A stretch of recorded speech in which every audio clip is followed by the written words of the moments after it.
ओम शांति। 17 जून।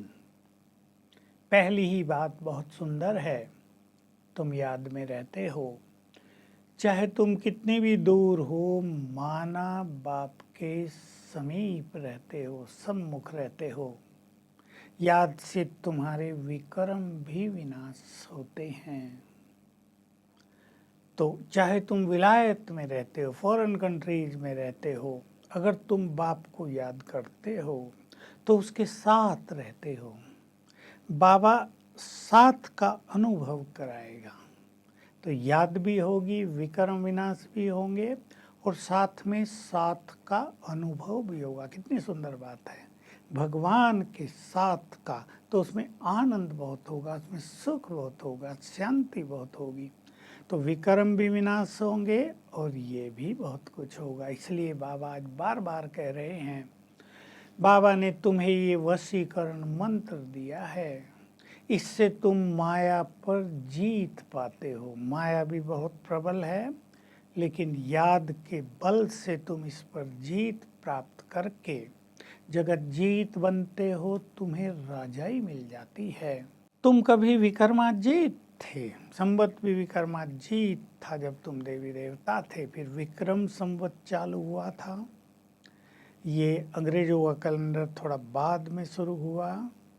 तो बाबा कह रहे अब तुम्हें विक्रमाजीत भी बनना है, तुमसे कोई विक्रम न हो, ये तुम्हें बहुत ध्यान देना है।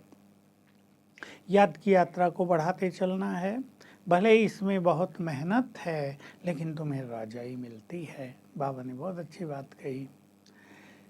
गीता को बहुत लोग कंठस्थ कर लेते हैं, पूरी याद कर लेते हैं। सिख लोग अपने गुरु ग्रंथ साहब को पूरा याद कर लेते हैं। तुम्हें किसको कंठस्थ करना है बच्चे? उत्तर दिया, बाप को। यानी बाप को ही अपने अंदर समा लो, उसकी याद के अलावा कुछ न रहे, तो इसमें सारे ज्ञान का सार आ जाता है। बाबा ने बहुत अच्छी बात कही। तो मुझे बुलाते तो इसीलिए थे ना, पतित पावन आओ। हम पतित बन गए हैं, भले ही अपने को समझते नहीं थे, पर आकर हमें पावन बनाओ।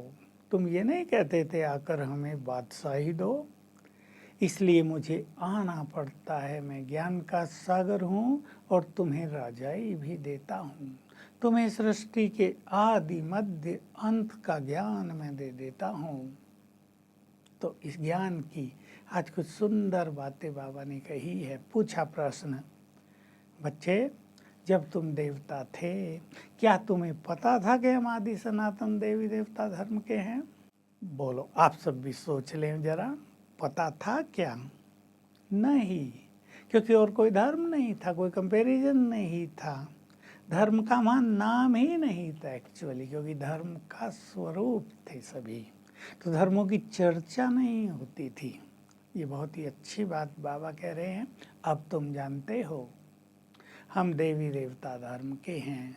लेकिन जैसे अब तुम अपने को हिंदू कहते हैं, कोई मुस्लिम कहता है, कोई क्रिश्चियन कहता है, कोई सिख कहता है, वहाँ देवी देवता अपने को देवी देवता धर्म का नहीं कहेंगे। तो वही धर्म सर्वश्रेष्ठ था जो बाप ने आकर स्थापित किया था।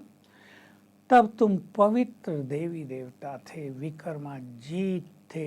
ये खेल हार और जीत का ही है, तब तुम जीत में थे। फिर माया से तुमने हार खाई तो राजाई भी हार गए, तुम्हारा सब कुछ चला गया। ये हार जीत का खेल चलता आया है।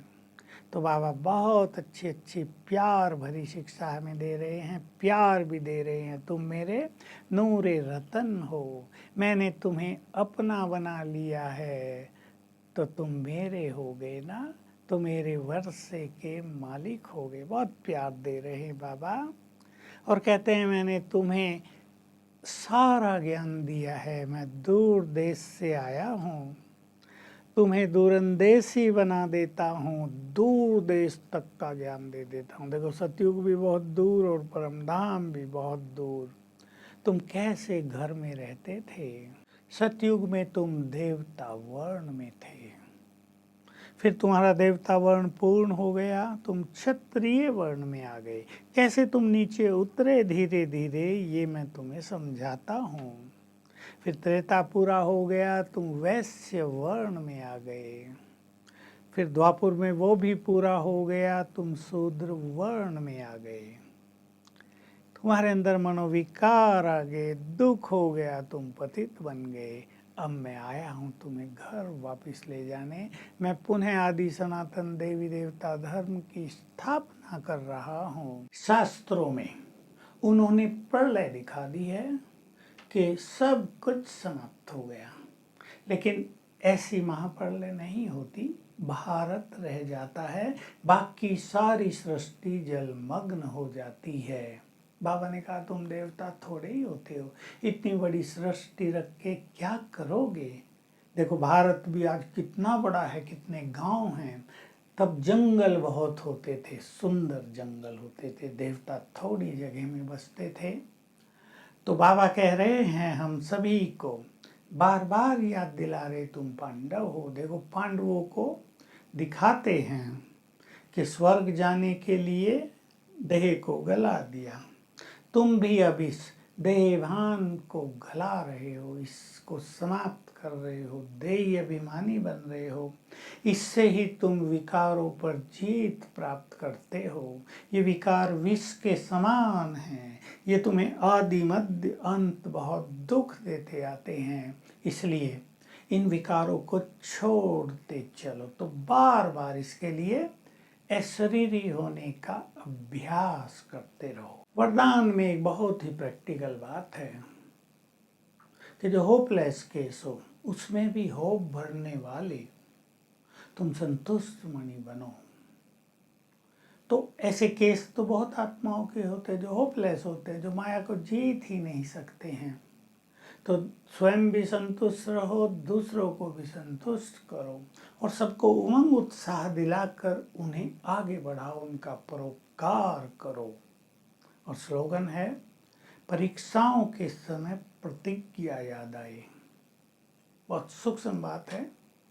माया से भी परीक्षा हो रही हो, प्रकृति की परीक्षा आ रही हो, तो अपनी प्रतिज्ञा को याद करो। हमने भगवान को क्या वचन दिया तो तुम्हारी विजय होगी, प्रत्यक्षता होगी। तो आज सारा दिन हम ये अनुभव करेंगे याद में कि बाबा साथ है, पास है, बिल्कुल समीप है, साथ रहता है। बाबा का आह्वान करेंगे कई बार, बाप दादा का हर घंटे में एक बार करेंगे और उनकी उपस्थिति को अनुभव करेंगे। Om Shanti. To watch Peace of Mind channel videos on YouTube, subscribe us on youtube.com/tvpeaceofmind. Just a click for a peaceful life.